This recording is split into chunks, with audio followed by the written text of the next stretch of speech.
Welcome back to our YouTube channel Rojgar classes.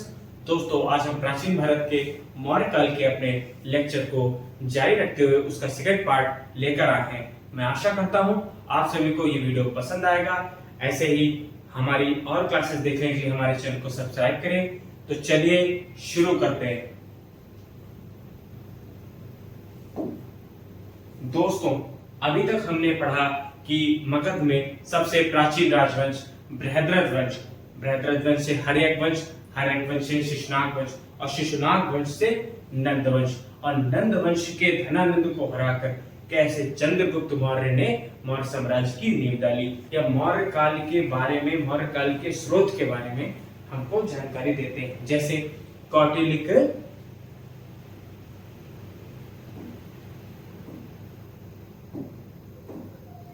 Maurya काल के बारे में हमने जानकारी देने वाले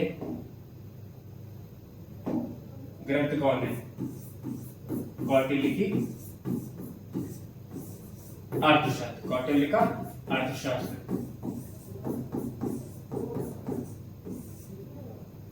मेगास्थनीज की इंडिका।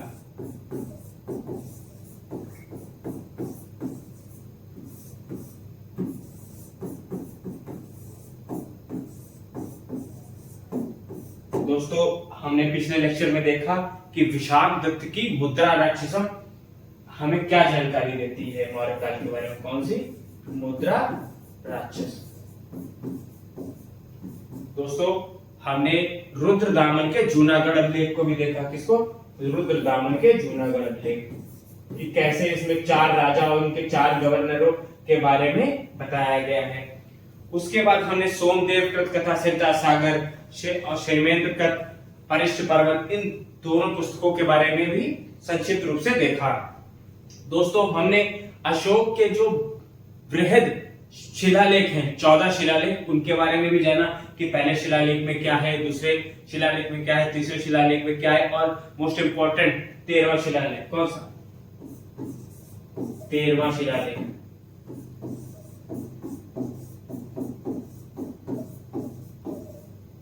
जिसमें कलिंग युद्ध का वर्णन है। किसका? कलिंग युद्ध।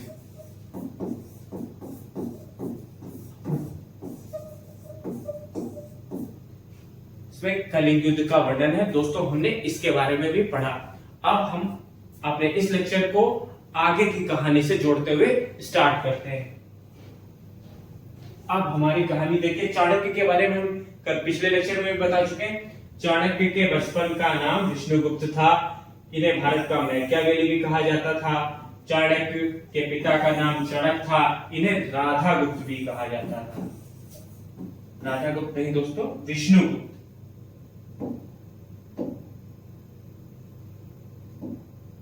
विष्णुगुप्त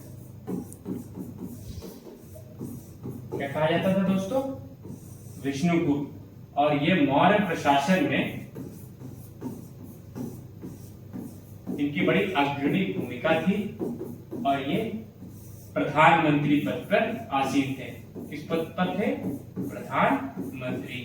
सबसे ऊपर राजा की पोस्ट और राजा के बाद द्वितीय नंबर की पोस्ट किसकी थी? चाणक्य की। ठीक है दोस्तों, अब देखते हैं। हमने 13वें शिलालेख में आपको पिछले लेक्चर में बताया था कि कुछ राजाओं का वर्णन दिया है। उनको पुनः देख लेते हैं कि कौन कौन से राजा हैं और किस देश के राजा हैं, ताकि आप इससे संबंधित किसी भी प्रश्न को हल कर पाए। देखिए, सबसे पहले आपका आता है सीरिया। कौन सा दोस्त? सीरिया।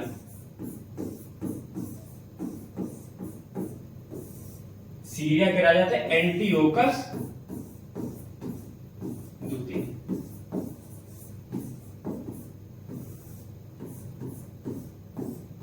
मिस्र का राजा कौन सा था?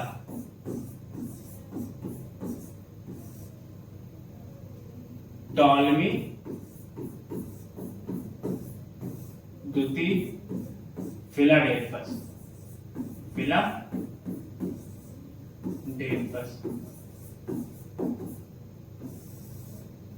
मैसिडोनिया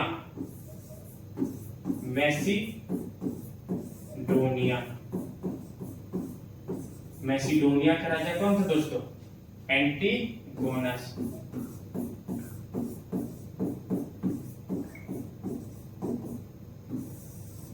उसके बाद अलिक सुंदर,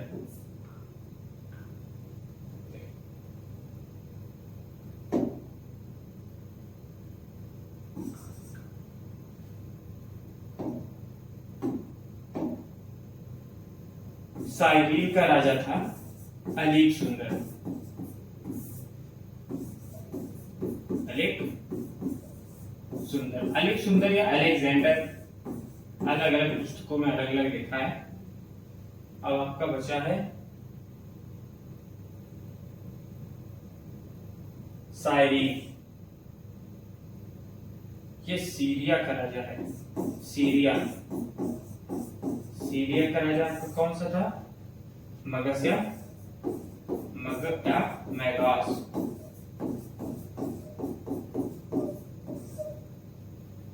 ठीक है दोस्तों, इसके बाद हम लोग पढ़ेंगे स्तंभ लेखों के बारे में। स्तंभ लेख सबसे ज्यादा इंपॉर्टेंट है और कई परीक्षाओं में पूछे जाते हैं। अब स्तंभ लेख को आप देख लेते हैं। ठीक है, इसको हटा देते हैं। ये तो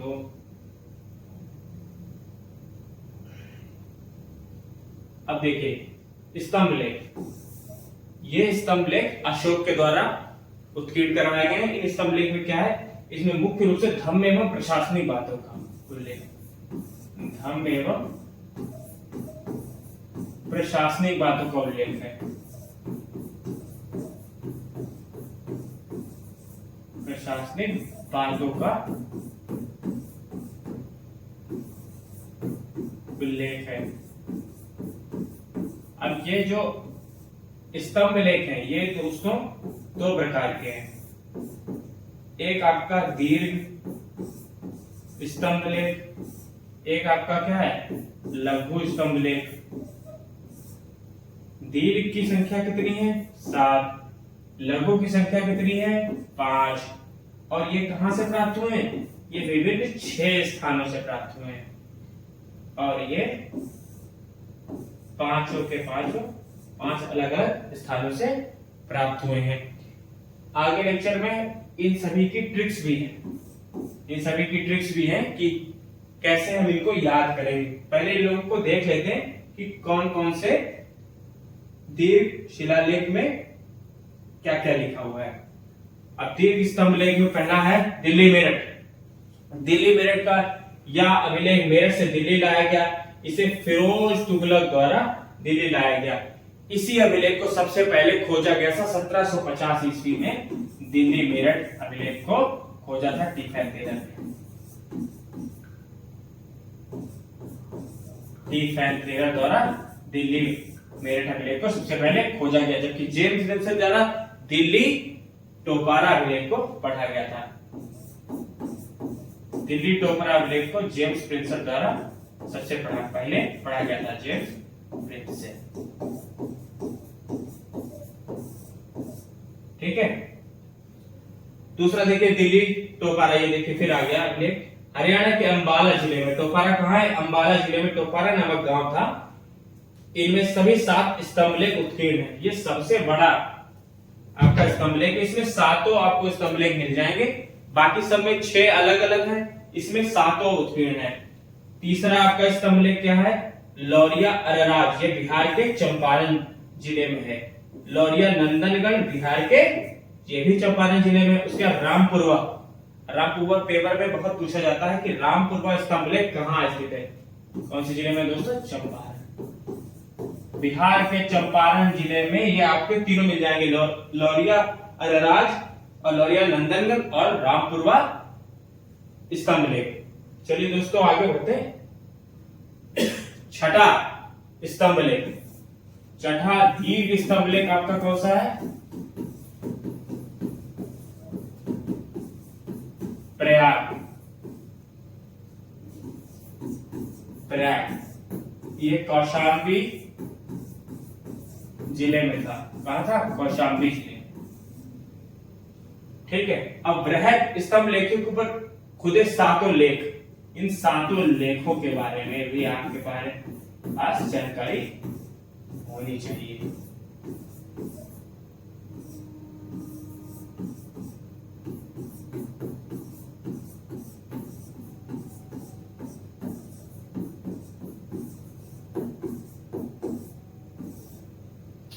दोस्तों पहले बृहद स्तंभ लेख में कहता है अशोक कहता है धम्म लेख मैंने राज्याभिषेक के 26 वर्षों बाद लिखवाया। कितने वर्षों बाद लिखवाया? राज्याभिषेक के 26 वर्षों के बाद लिखवाया। दोस्तों ये वाले अशोक का राज्याभिषेक हुआ 273 ईसा पूर्व या 269 ईसा पूर्व। ये प्रश्न आप लोगों के लिए से कमेंट में बताइए कि अशोक का राज्याभिषेक कब हुआ था। दोस्तों आप लोगों को हम बताते हैं कि 273वें इसे उत्तराधिकारी नियुक्त कर दिया गया था।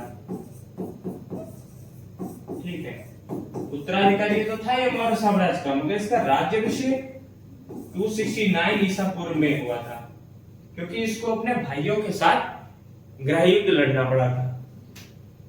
ठीक है, उसके बाद आप देखिए द्वितीय बृहद स्तंभ लेख में क्या कहता है, धम्म क्या है। अशोक खुद कहता है कि धम्म क्या है और इसके बारे में बताया गया है।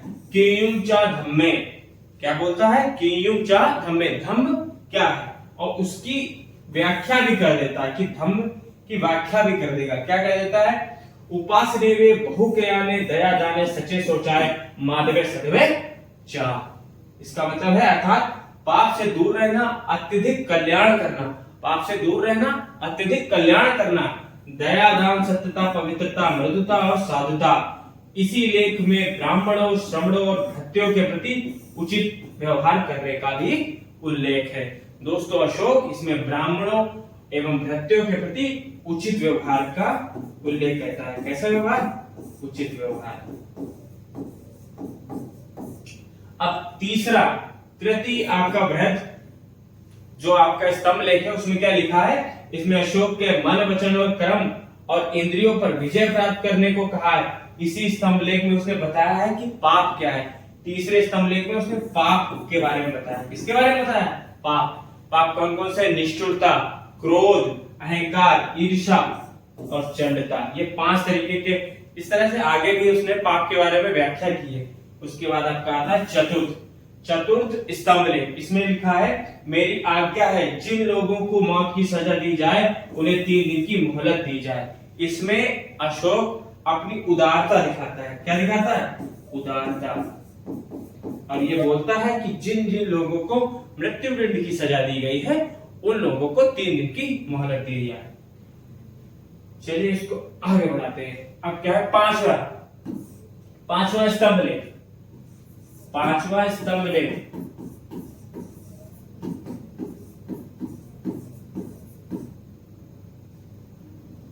अब 5वें स्तंभ लेख में अशोक कहता है मैंने अपने राज्याभिषेक के 26वें वर्ष विभिन्न प्रकार के प्राणियों का वध वर्जित कर दिया।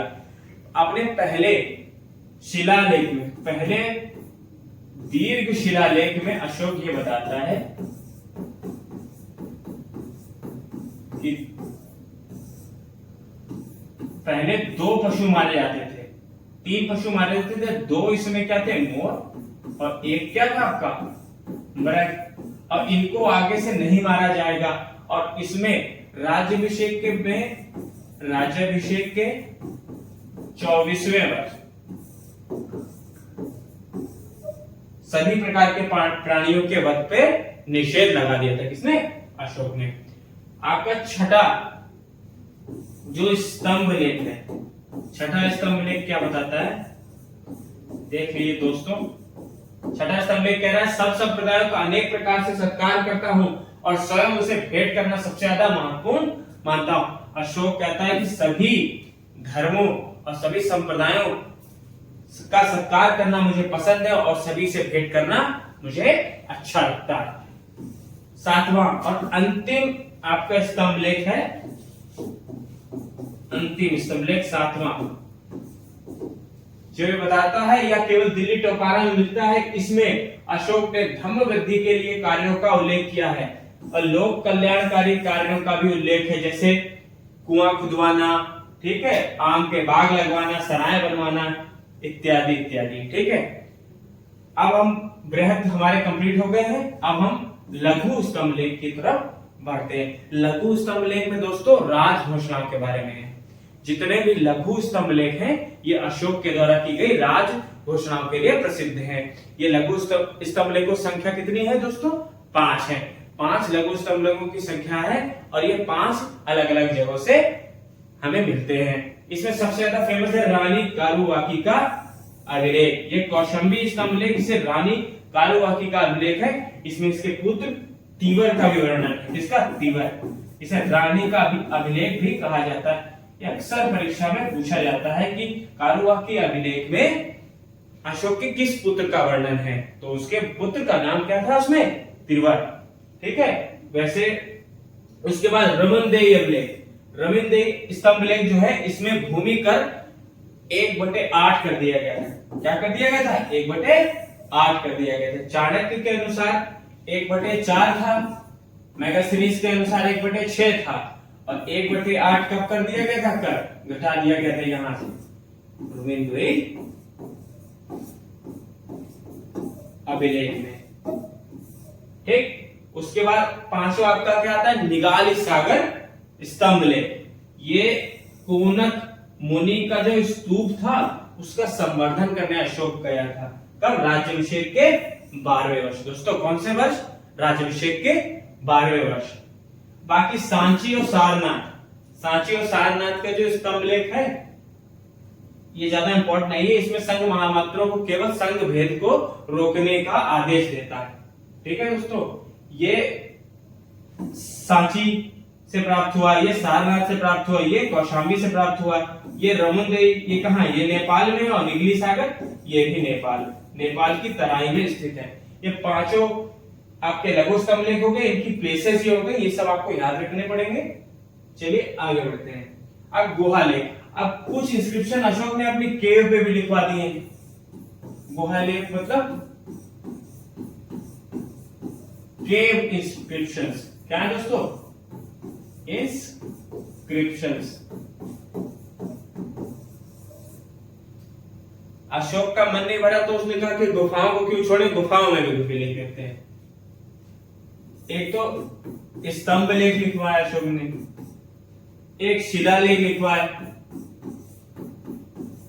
और उसके बाद उसका मन नहीं भरा तो फिर क्या किया? गुहा लेख भी लिखवा लेते हैं गुफाओं के अंदर। इसमें सबसे इंपॉर्टेंट कितने? दीर्घ वाले 14। कितने? दीर्घ वाले। ठीक। इसमें क्या है? दीर्घ भी है। दीर्घ कितने हैं? 7। जगह कितनी जगह से मिले? 6 जगह से प्राप्त हुए हैं। और जो हमारे लघु हैं वो 5 हैं। कहां से प्राप्त हुए? 5 जगहों से। ठीक। अब गुहा लेख में इसने लिखा है कि इसने झोपड़ियों का निर्माण कराया। ठीक है। कौन कौन सी? कुछ गुफाओं को दान दिया है इसने। गुफाओं का दान दिया है किसमें? आजीवक संप्रदाय। आजीवक संप्रदाय। कौन कौन सी गुफा? सुदामा गुफा, कर्ण चौपड़ गुफा और विश्व झोपड़ी गुफा। इन 3 गुफाओं को अशोक द्वारा बनाया गया है और बारावर पहाड़ी पर। इसको अभी इसका नवीनम खलटाक पर्वत है। क्या? खलटाक पर्वत। अब इसके पौत्र दशरथ मौर्य ने भी इसी पहाड़ी पर कुछ गुफाओं का निर्माण कराया, जैसे गोपी, लोमाशी और वर्तिका। ठीक है। अब देखो दोस्तों, अब ट्रिकें आ जाएंगी। अब हम आपको ट्रिकों के माध्यम से बताएंगे कि इन सबको याद कैसे करें, क्योंकि ये चीजें हैं बहुत कठिन चीजें, आपको उसे याद नहीं होंगी, क्योंकि याद करना बहुत इंपॉर्टेंट है। क्योंकि पेपर में जो नॉर्मल तरीके के सवाल है वो पूछे जा चुके हैं कि अशोक के पिता का नाम क्या था, सभी बच्चे बता लेंगे। बिंदुसार के पिता का नाम क्या था? चंद्रगुप्त मौर्य के प्रधानमंत्री का क्या नाम था? चाणक्य के और नाम क्या है? कौटिल्य है, विष्णुगुप्त है। राज्य का मैकियावेली किसे कहा जाता है? भारत का तो किसे कहा जाता है? चाणक्य। तो इस तरह से सारे क्वेश्चन, ये बहुत इजी क्वेश्चन है। अब क्वेश्चन जो बनेंगे वो इन्हीं चीजों पे बनेंगे, अशोक के शिलालेख पे, स्तंभ लेख पे बनेंगे। चलिए देखिए, अशोक के द्वारा निर्मित गुफाओं की ट्रिक क्या है? बराबर सोचो विश्व के। बराबर सोचो विश्व के। बराबर से आप क्या याद रखेंगे कि बारावर की पहाड़ी पर अशोक ने जिन गुफाओं का निर्माण कराया था वो सुनिए की ट्रिक है। सो से क्या आपको मिलेगा, सुदामा, सुदामा गुफा का भी निर्माण अशोक ने कराया था। उसके बाद क्या, चौ से क्या चौपड़ याद रखेंगे, कर्ण चौपड़, कर्ण चौपड़ गुफा का निर्माण अशोक ने कराया था। और विश्व के, बराबर सोचो विश्व के, विश्व झोपड़ी गुफा का निर्माण अशोक ने कराया था। तो इस प्रकार दोस्तों 3 हमारी जो गुफाएं जिनका निर्माण अशोक द्वारा कराया गया है वो आपको इस ट्रिक से याद हो जाएगी, बराबर सोचो विश्व के। चलिए दोस्तों आगे बढ़ते हैं लेक्चर में। अशोक के दीर्घ शिलालेख प्राप्त होने की ट्रिक। अब अशोक के जो दीर्घ शिलालेख हैं ये हैं कितने, 8। अशोक के दीर्घ शिलालेख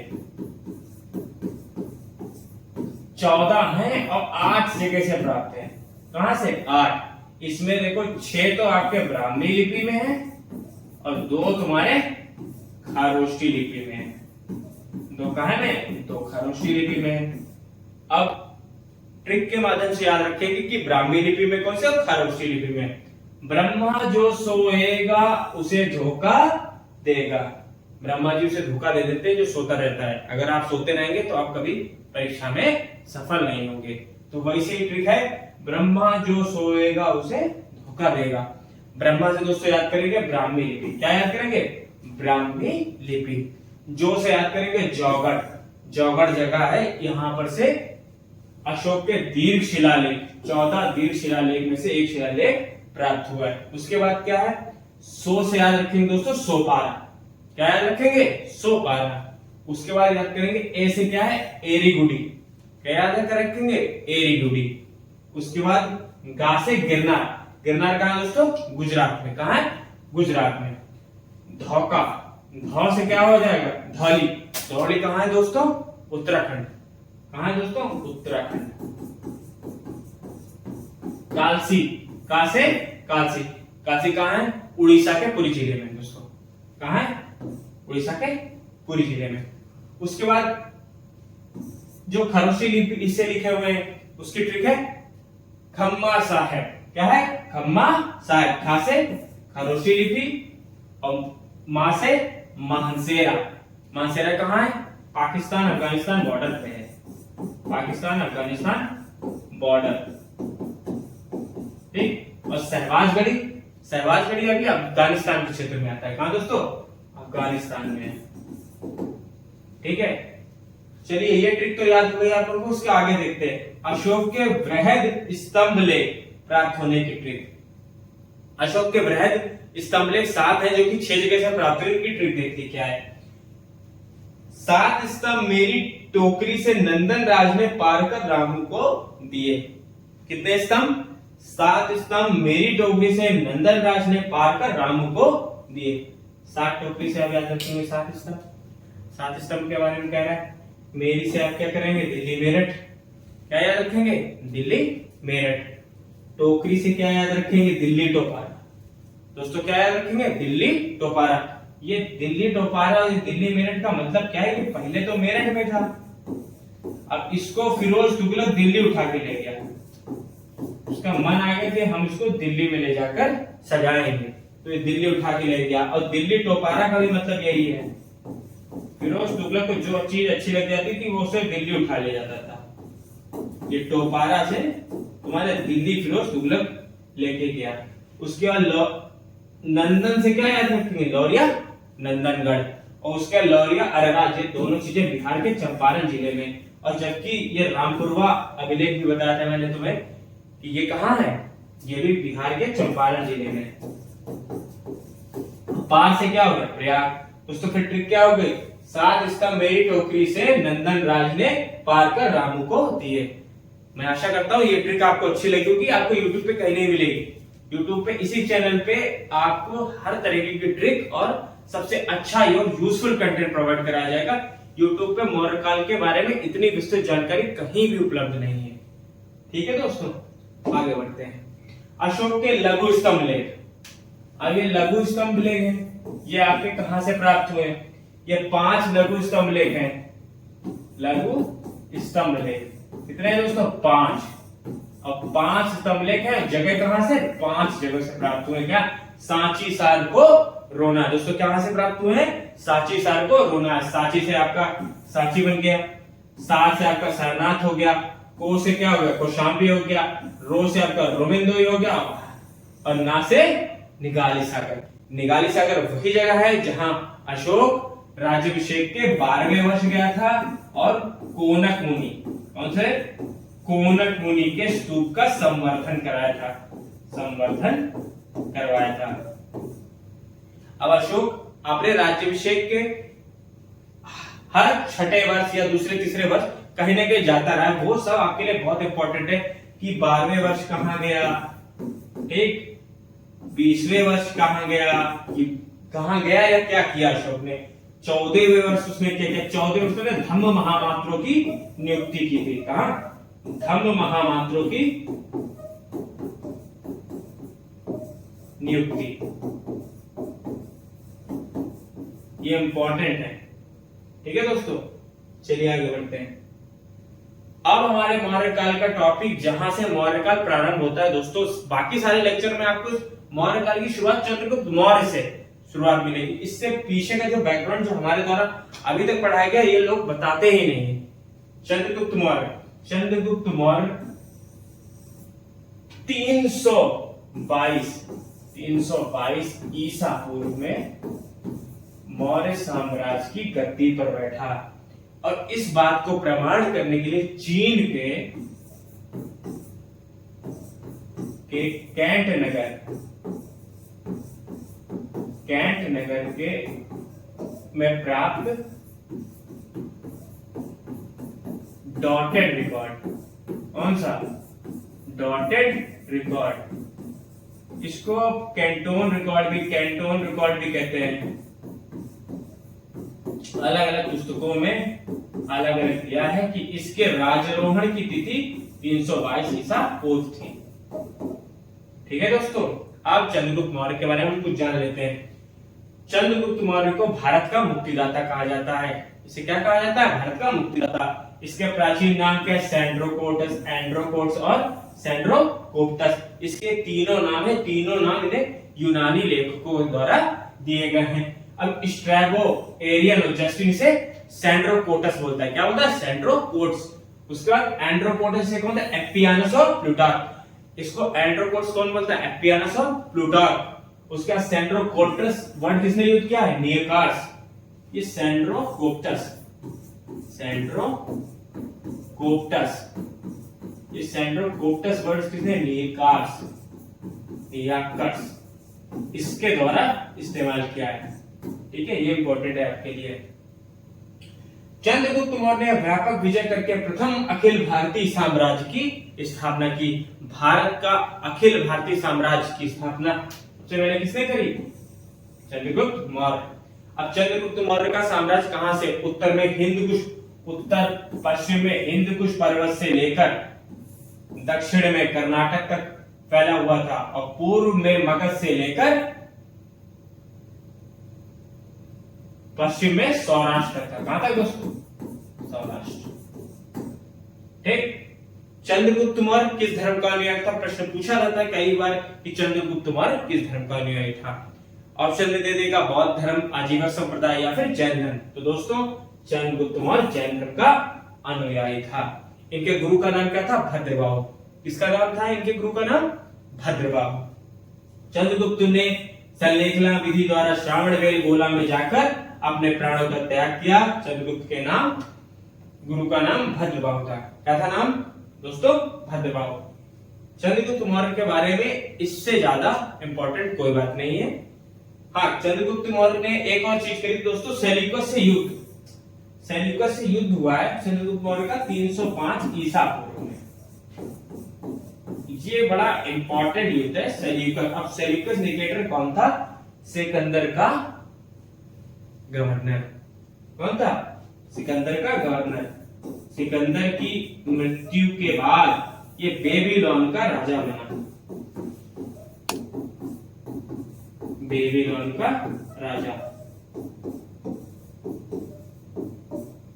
और इसी का ही दूत चंद्रगुप्त मौर्य के दरबार में आता है, जिसका नाम था मेगास्थनीज। और मेगास्थनीज ने क्या लिखा दोस्तों? मेगास्थनीज ने क्या लिखा? इंडिका पुस्तक लिखी।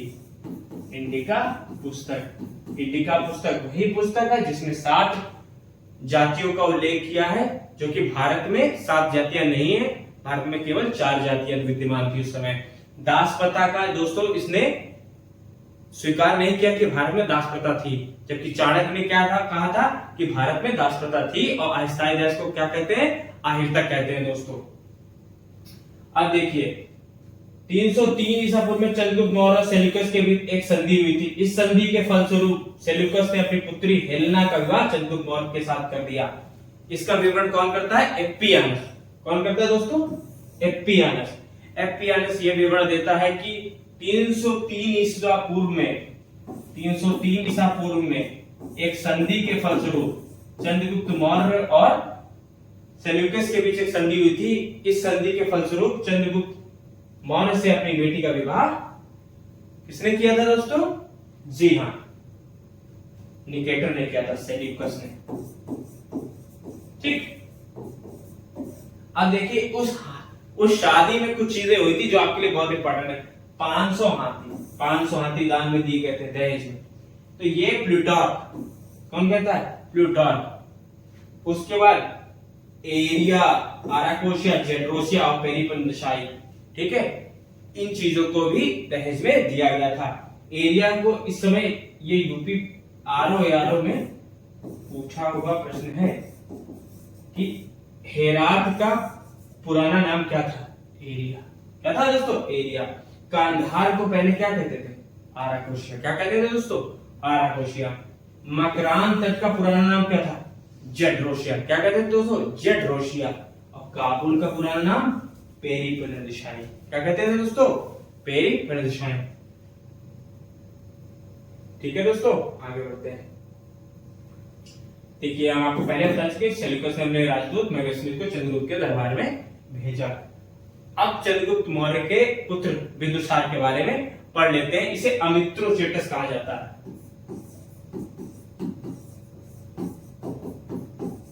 अमित्रोचेटस, इसके उपनाम क्या है? अमित्रोचेटस।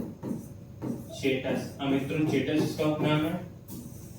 इसे सिंह सेन भी कहा जाता है। सिंह सेन, ये जैन ग्रंथों में से सिंह सेन कहा गया है। इसके माथे पर बिंदु था, इसीलिए इसका नाम बिंदुसार पड़ा। क्या पड़ा? बिंदुसार। ठीक है। और इसे अमित्रोचेटस भी कहा था, अमित्र घात भी बोलते हैं दोस्तों, अमित्र घात। ठीक है। अब सबसे ज्यादा इंपॉर्टेंट बात क्या है बिंदुसार के बारे में? बिंदुसार ने 3 चीजें मंगवाई थी अपने मित्र राज्य, अपने पड़ोसी मित्र राज्य से 3 वस्तुएं मंगवाई थी। कौन कौन सी मंगवाई थी? सीरिया के शासक। कहां से? सीरिया से। इसने मित्र राज्य जो इसका था सीरिया के एंटीओकस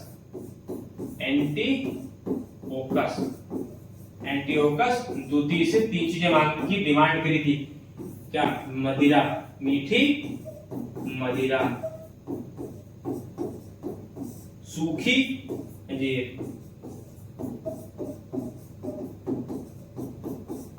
और दार्शनिक।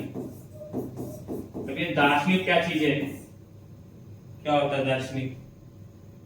ज्ञानी पुरुष होता है। क्या होता है? ज्ञानी पुरुष।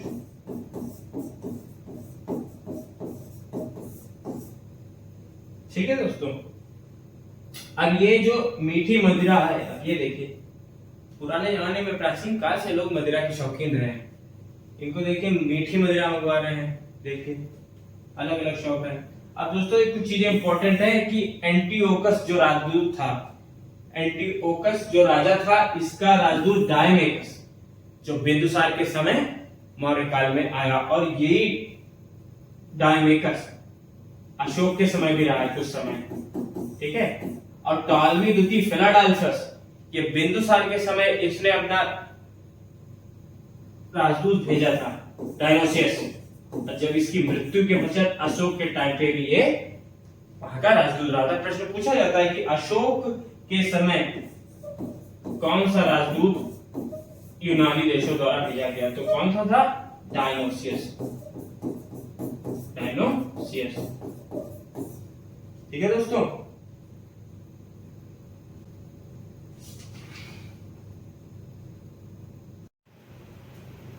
चलिए दोस्तों आगे बढ़ते हैं। सबसे इंपॉर्टेंट शासक मौर्य काल का हमारे सामने आ गया अशोक। वेरी वेरी इंपॉर्टेंट, सबसे ज्यादा इंपॉर्टेंट शासक अशोक। अशोक 273 ईसा पूर्व,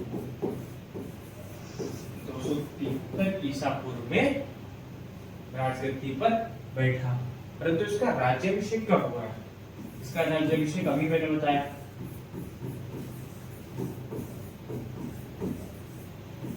दो सौ 69 ईसा पूर्व में हुआ, 4 वर्षों बाद। कितने? 4 वर्षों बाद।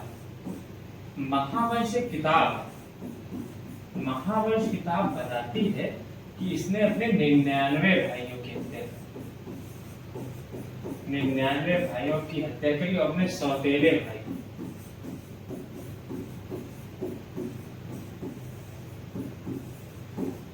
सुशील, कौन था दोस्तों? सुशील को मारकर ये इकलौता जब बचा था तब जाके इसका राज्याभिषेक हुआ। अब इन बातों पर कितनी सत्यता है या कितनी प्रामाणिक बातें हैं, इनको तो अभी नहीं बताया जा सकता, परंतु ये सारी प्रामाणिक बातें हैं। ठीक है दोस्तों, अब देखते हैं क्या है। ये देखा है, इसकी पत्नी का नाम क्या था? सिंगली परंपरा के अनुसार देवी महेंद्र तथा संगमित्रा, ठीक, जिन्हें श्रीलंका भेजा था इसमें बौद्ध धर्म प्रचार के लिए। ठीक है, श्रीलंका। तिश्रसिता, दिव्या बदन के साथ तिश्रसिता थे। कारुबाकी कौशाम्बी स्तंभ ले, क्या आपको पता है इसके कारुबाकी का ही पुत्र था तीवर? क्या था? तीवर। 273 ईसा पूर्व सिंहासन प्राप्ति, 269 राज्याभिषेक, 261 कलिंग युद्ध 261 बीसी बिफोर क्राइस्ट में लड़ा गया और इसका परिणाम अशोक के लिए बहुत ही अच्छा रहा। कलिंग को इसने जीता और अशोक बौद्ध धर्म का अनुयायी बना। जब उसने ये देखा कि कितने 1 से 1.5 लाख लोग इस युद्ध में मारे गए, उस युद्ध के पश्चात अशोक के हृदय परिवर्तित हुआ और अशोक ने युद्ध ना करने का फैसला लिया। ठीक है, अब हम ये देख लेते हैं कलिंग युद्ध के व्यापक नरसंहार के बाद अशोक का मन विचलित हो गया, उसने बौद्ध धर्म को स्वीकार कर लिया। ये बात मैंने आपको बता ही दी है। अब कलिंग के बारे में हम देख लेते हैं। कलिंग क्या था? कलिंग एक राज्य था, जैसे मगध एक राज्य था वैसे पड़ोसी राज्य था कलिंग।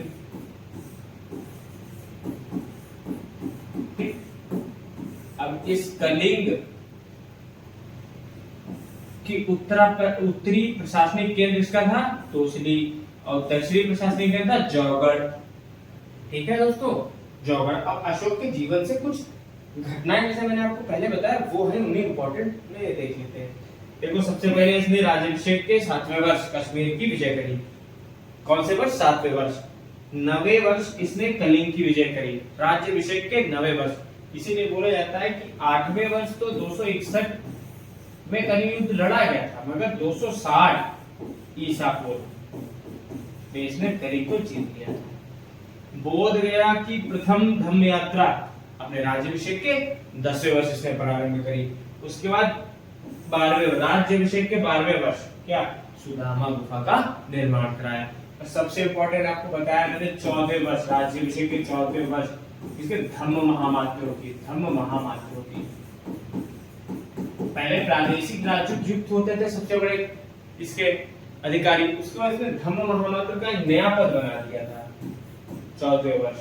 उसके बाद देखिए लुम्बिनी की धर्म यात्रा, राज्याभिषेक के 20वें वर्ष लुम्बिनी की धर्म यात्रा। स्तंभ लेखों का प्रसारण 28वें वर्ष, राज्याभिषेक के 28वें वर्ष। अब स्तंभ लेखों का प्रसारण क्या है? अशोक ने जितने भी स्तंभ लेख यानी पिलर एडिक्ट्स बनवाए थे, इनको वो प्रसारित कराता था पूरे मगध साम्राज्य में, सभी जनता तक पहुंचाता था कि लोग अशोक के बारे में जाने, उसकी कीर्ति के बारे में जाने, उसके यश के बारे में जाने कि कैसे उसने पूरे भारतीय साम्राज्य को जीत लिया। इसलिए कहा जाता है चक्रवर्ती सम्राट अशोक। उसके बाद अशोक की मृत्यु कब हो गई थी? 38वें वर्ष। उसके राज्याभिषेक के 38वें वर्ष अशोक की मृत्यु हो गई थी। ठीक है दोस्तों, आगे बढ़ते हैं। अब ये मौर्य साम्राज्य देख लीजिए, ये स्तंभ लेख और ये आपके शिलालेख कहाँ से देखिए, स्तंभ लेख ये मेरठ से प्राप्त हुआ है, ठीक है, और निकली गवा, रुमुंदई, रामपुरवा, ठीक है, ये स्तंभ लेख, ठीक है, टोपारा दिल्ली, ठीक, ये यहाँ से प्राप्त हुआ है। अब ये देखिए कुछ शिलालेख भी बहुत इंपॉर्टेंट है, जैसे रूपनाथ का ये लघु शिलालेख है, ठीक है, जौगढ़, ये जौगढ़ वाला दीर्घ शिलालेख है। क्या है दोस्तों? दीर्घ। सहसाराम, ये भी आपका लघु शिलालेख है। या ऐसे बहुत सारे पूरे दिखे, जैसे गुर्जरा, मास्की, वो नेटूर उद्दोलन। अब देखो अशोक के कुछ नाम थे दोस्तों, अशोक के नाम बड़े इंपॉर्टेंट है जो बताए जाते हैं। देखिए गुर्जरा, मास्की, ये अभिलेख है, नेतूर, उदय, गोला, भाबरू, ये 5 में अभिलेखों में अशोक का नाम मिलता है।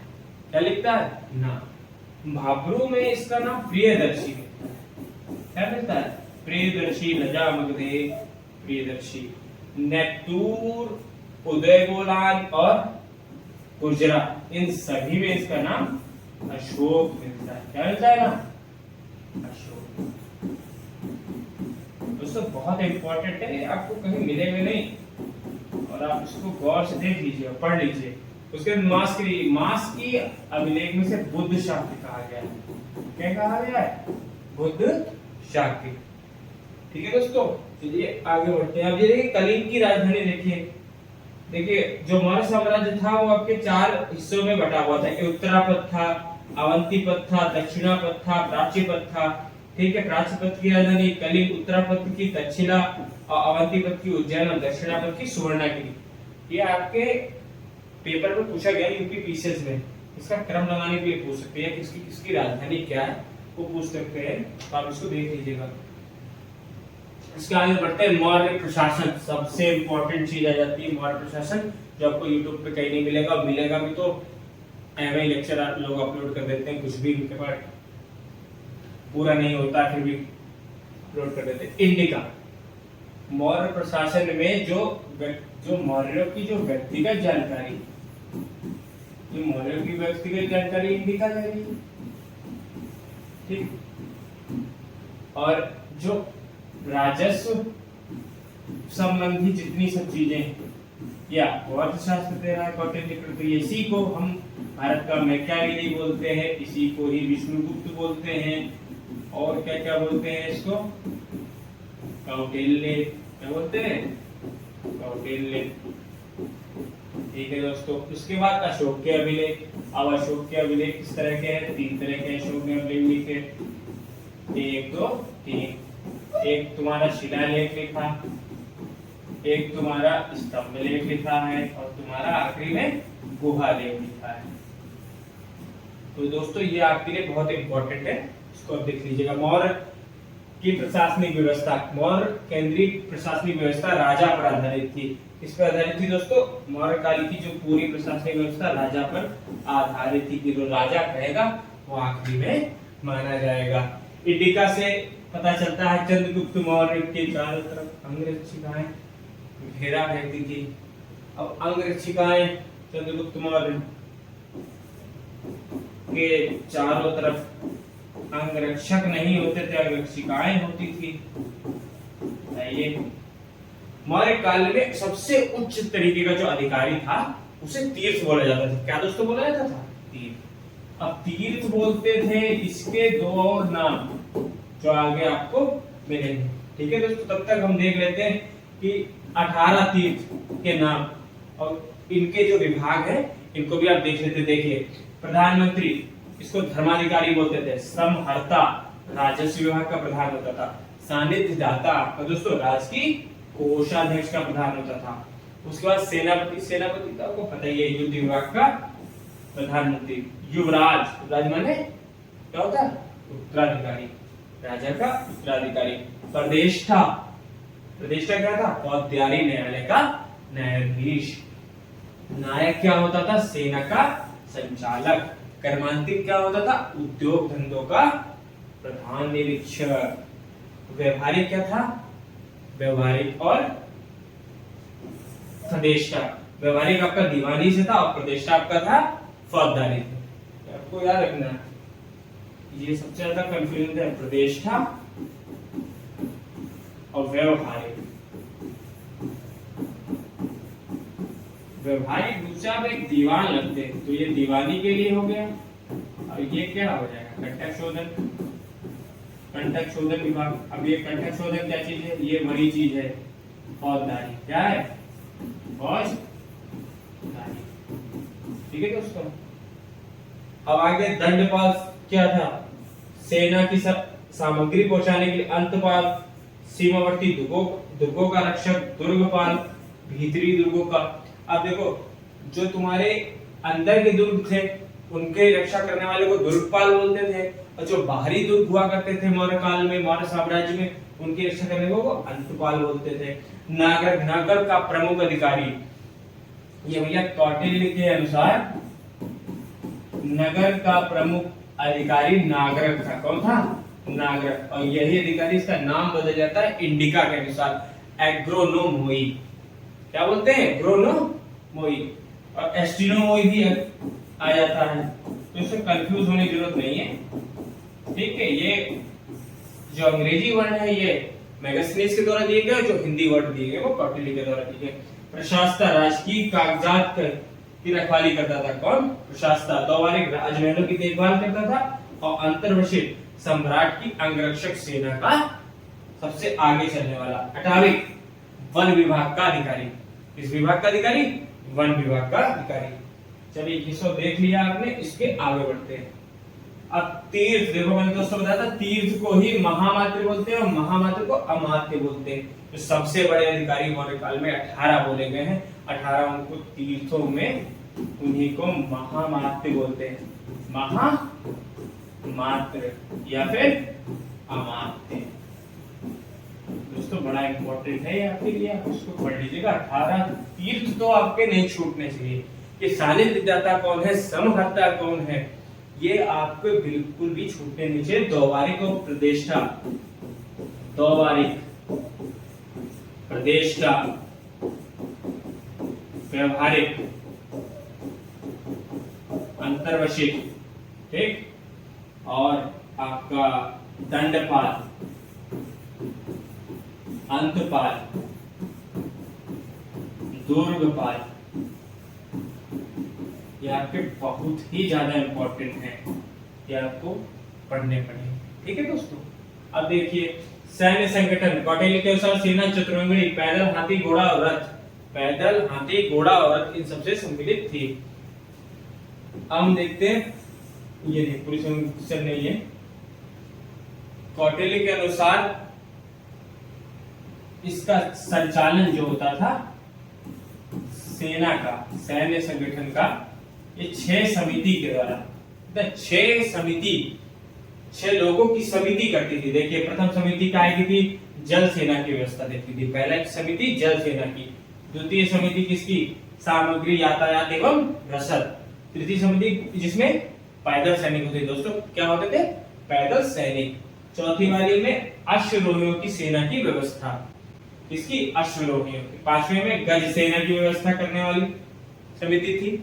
और छठी समिति भैया रथों की सेना की व्यवस्था करती थी।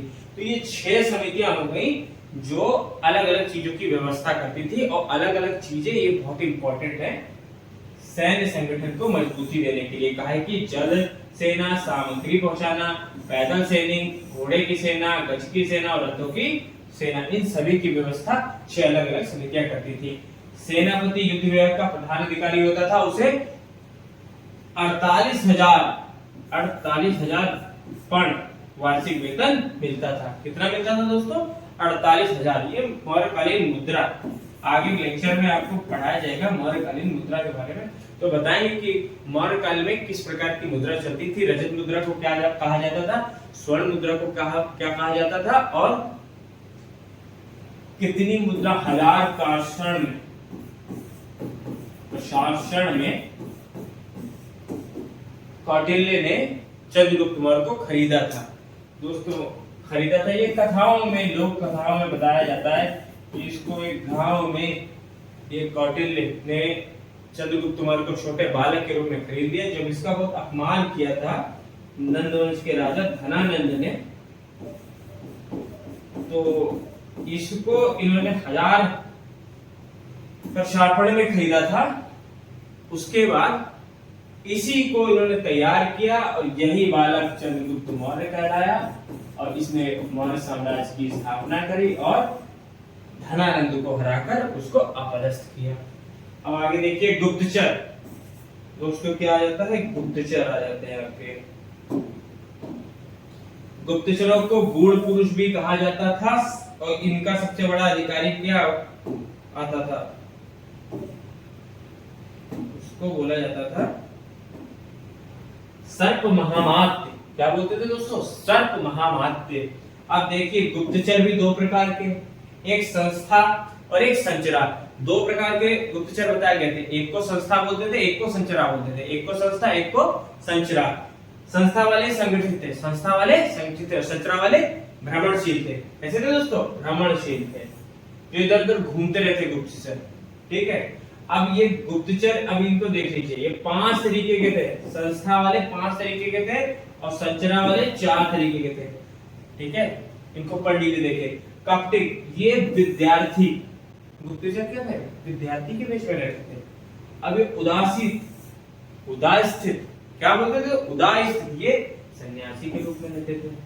अब क्या है? गृहपतिक, गृहपतिक किसान के रूप में। गृहपति किसके रूप में? किसान के रूप में। वैदेहिक, व्यापारी के रूप में। दोस्तों व्यापारी के वेश में गुप्तचर घूम रहा है। कौन कौन? वैदेहिक। और तपस, ये सबसे इंपॉर्टेंट है, तपस्वी के रूप में गुप्तचर, उसको क्या बोलते थे? तपस। अब देखिए भ्रमणशील वाले, क्षत्रिय, तीक्ष्ण, रसद और परिव्रजिका। परिव्रजिका किससे संबंधित है? भिक्षुणी से। इससे भिक्षुणी की आईएएस के पेपर में पूछा गया है कि परिव्रजिका जो आपका गुप्तचर होता था ये किससे संबंधित है, कौन इसके वेश में रहता था? भिक्षुणी रहा करती थी। दोस्तों अब आगे बढ़ते हैं। राजदूत, मौर्य काल में राजदूत। अर्थशास्त्र में राजदूतों का भी वर्णन मिलता है। इनके 3 प्रकार बताए गए दोस्तों, 3 प्रकार। कितने दोस्तों? 3 प्रकार, 1 2 3। निशिष्टार्थ, पहला जो था राजदूत उसे बोलते हैं निशिष्टार्थ।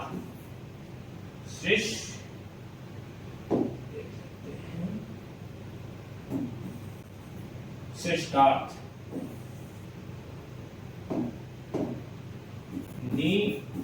निशिष्टार्थ। नाम इसके काफी कठिन है इतिहास के, वो आपको याद करने पड़ेंगे। 2-3 बार इसको रिवाइज करेंगे मेरे साथ, याद हो जाएगा। निशिष्टार्थ बोलते थे। दूसरा था परिमितार्थ, परिमितार्थ। क्या था दोस्तों? परिमितार्थ। और तीसरा था शासनहार। शासनहार जो राजदूत है, जो मेन राजदूत का काम था सूचना देना, और सूचना देने वाला राजदूत कौन सा था? शासनहार। अब ये परिमितार्थ के थे, अर्ध स्वतंत्र थे कि ये कुछ तो फैसले अपने हाथ से ले सकते थे, बाकी फैसलों पे, बड़े मामलों पे इन्हें राजा का परामर्श लेना आवश्यक होता था। अब निशिष्टार्थ जो आपके थे, ये कहते अमात्यों के गुण होने चाहिए ताकि ये जो है मित्र राज्यों से संधि या समझौता कर सकते हैं। क्योंकि ये राजदूत क्या होता है? दूसरे राज्यों में जाते हैं, दूसरे राज्यों में जाकर या दूसरे देशों में जाकर एक देश का पैगाम दूसरे देश ले जाते हैं, और वहां से हमें अच्छी चीजें तभी मिल पाएंगी ना जब इनके अंदर अमात्यों के गुण होंगे। अमात्य सबसे बड़ा अधिकारी हुआ करता था, ये अमात्य एक ही बात है। ठीक है दोस्तों, न्याय प्रशासन। अब हम मौर्यों के न्याय प्रशासन के बारे में देखें। मैंने आपको पहले बताया व्यवहारिक और प्रतिष्ठा। व्यवहारिक और प्रतिष्ठा दो आपके न्यायाधीश हुआ करते थे। दीवानी वाले को व्यवहारिक बोलते थे और फौजदारी वाले को क्या बोलते थे? प्रतिष्ठा। इसको बोलते थे धर्मस्थी, इसको बोलते थे कंटक शोधन। न्यायालय का नाम था कंटक शोधन, इसको बोलते थे धर्मस्थी। ठीक। सबसे छोटा ग्राम न्यायालय होता था, सबसे बड़ा न्यायालय आपका राजा का न्यायालय होता था। मौर्य काल में कठोर दंड व्यवस्था की प्रचलित थी। अब ये छोटी मोटी दंड व्यवस्था नहीं थी कि इसमें से आप निकल जाए। मृत्युदंड भी हुआ करता था, अंग विच्छेद भी हुआ करता था, कारावास, जुर्माना जैसे दंड प्रचलित थे मौर्य काल। ठीक है। अब मौर्य काल में हम राजस्व प्रशासन देख लेते हैं। कौटिल्य ने राजस्व के 7 स्रोतों का वर्णन किया है। कौटिल्य के अनुसार राजस्व के कितने स्रोत हैं दोस्तों? 7 स्रोतों का वर्णन किया है। कौटिल्य ने राज्य के सप्तांग सिद्धांत दिया, उसमें भी उसने 7 सिद्धांत के रूप में बताया है कि 7 अंग बताए। कौटिल्य ने राज्य के 7 अंग के बराबर बता दिया। जैसे सिर को उसने राजा बताया, ठीक है, अमात्य बताया, उसने दुर्ग बताया, दुर्ग को जंघाएं बताया, ठीक है, कोश को मुख बताया। ठीक है दोस्तों, इस तरह के उसमें 7 आपके सप्तांग बताए। ये आपके लिए बहुत इंपॉर्टेंट है कि पूछा जाता है कि सप्तांग क्या है, तो ये सप्तांग आपसे पूछ लेता है दोस्तों। ये आपके लिए बहुत ही ज्यादा इंपॉर्टेंट है। तो अब जैसे अमात्य है, अमात्य को क्या बताया था? उसने आंखें बताया दोस्तों। क्या बताया था? आंखें। चलिए आगे बढ़ते हैं। राजस्व प्रशासन 7 स्रोतों का वर्णन किया है। दुर्ग, नगर, राष्ट्र, खान, फल फूल, सेतु, वन, ब्रज और वणिक पथ। इन 7 स्रोतों से राज्य की आय होती थी, राजस्व प्रशासन चलता था, राज्य की आय होती थी। अब देखते हैं मौर्यकालीन विभिन्न प्रकार के कर। मोस्ट इंपोर्टेंट पूछ लिया जाता है बलि, किस प्रकार का कर था? बलि पूछ लेता है आपसे पेपर में, पूछता बलि, उत्संग, किस प्रकार का कर था? आपके पूछता रज्जु या हिरण्य, हिरण्य, आपका शुल्क, ठीक, प्रणय, विष्टि। इस प्रकार से पूछ लेता है पेपर में ये कौन सा कर है और किस काल से संबंधित है। तो दोस्तों इसको आगे से हम देख लेते हैं। ठीक है। प्रणय, संकट काल में प्रजा से वसूला जाने वाला कर। अब प्रजा संकट में आ जाएगी, राजा कर ले लेगा उससे। कौन सा कर था? प्रणय कर। विष्टि, बेकार, जो बेकार कामगार लोग थे उनसे भी कर लेता था राजा। तुम नहीं कुछ करोगे तो कर दो, कर तो तुम्हें देना ही पड़ेगा। उसको क्या बोलते थे? विष्टि। उत्संग, प्रजा द्वारा राजा को दिया जाने वाला उपहार। राजा को जो उपहार देते थे उस कर को क्या बोलते थे? उत्संग। उसके बाद बलि। बलि क्या था? बलि एक धार्मिक कर था, जो लोग बलि वगैरह चढ़ाते थे उस पे लिया जाने वाला कर, एक धार्मिक कर। हिरण्य, नगद के रूप में लिया जाने वाला कर। अब ये नहीं कि हर चीज का, कुछ भी चीजें अनाज के रूप में मिल जाती है, मगर ये कर नगद ही लिया जाता है, अनाज नहीं लेंगे इसके बदले, नगद तो नगद। ठीक है। उसका रज्जु, भू माप के समय लिया जाने वाला कर। पार्श्व, व्यापारी से अधिक लाभ। अब व्यापारी को अधिक लाभ हो गया तो भी उसे कर देना है। कर किसको देना है? राजा को। कर कौन जमा कर रहा है? तीर्थ। सबसे बड़ा अधिकारी, मौर्यकालीन सबसे बड़ा अधिकारी तीर्थ, महामात्र या फिर अमात्य। अमात्य बोल लो चाहे महामात्र बोलो इसे, और चाहे तुम तीर्थ बोलो। और अशोक के समय में इसका नाम बदल के क्या कर दिया गया था? धम्म महामात्र। धम्म महामात्र 14वें वर्ष में। ठीक है दोस्तों। अब देखिए परहिनिक, पशु हानि। अगर पशु हानि कर देगा तो उस पे हर्जाना देना पड़ेगा, ये भी कहा था। विविध, चारागाह कर। कोष्ठेय, सरकारी जलाशयों के नीचे भूमि पर कर। ठीक है दोस्तों। शुल्क, आयात कर। वर्तनी, सीमा पार करने वाले से लिया जाने वाला कर। अतिवाहिका, मार्गदर्शन कर। मार्गदर्शन करने पर भी कर लेते थे। गुलाम दे, सैनिकों की फीस कर दे। पुल को पार करने वाले पर लिया जाने वाला कर। अब देखिए ये तो आपने कभी कर सुना ही नहीं होगा कि पुल को कोई पार कराएगा उसका भी कर लेने का। जी हाँ दोस्तों, तरदे, कौन सा तरदे, पुल को पार कराने वाला कर था। भोगाम गाम, ये ज्येष्ठकों के निर्वाह, अब ये राजा कुछ अच्छा भी था कि जो ज्येष्ठ को थे उनको निर्वाह के लिए कुछ पैसा जनता जमा करती थी वो दे देता था। सेना भक्त, सेना भक्त क्या था, सेना जिस भी गांव में रहती थी, जिस गांव से गुजरती थी, उस गांव वाले उसके निर्वाह, उसके राशन पानी की पूरी व्यवस्था करते थे, उसको कर के रूप में दिया जाता था। अब आयत कर, अब आयत कर वस्तु के मूल्य का 1/5 हिस्सा लिया जाता था। कितना? 1/5 हिस्सा। निष्क्रमण, निर्यात कर था, ये कौन सा कर था? निर्यात कर। ठीक है दोस्तों, thanks for watching this lecture. इसी वीडियो का थर्ड पार्ट मार्क काल का आने वाला है, जो आपके लिए बहुत इंपॉर्टेंट होगा। मैं आशा करता हूं आपको ये लेक्चर पसंद आया होगा। हमसे जुड़े रहिए, बने रहिए, ताकि आपको और भी इंफॉर्मेटिव कंटेंट हम प्रोवाइड कर सकते हैं। Thanks for watching.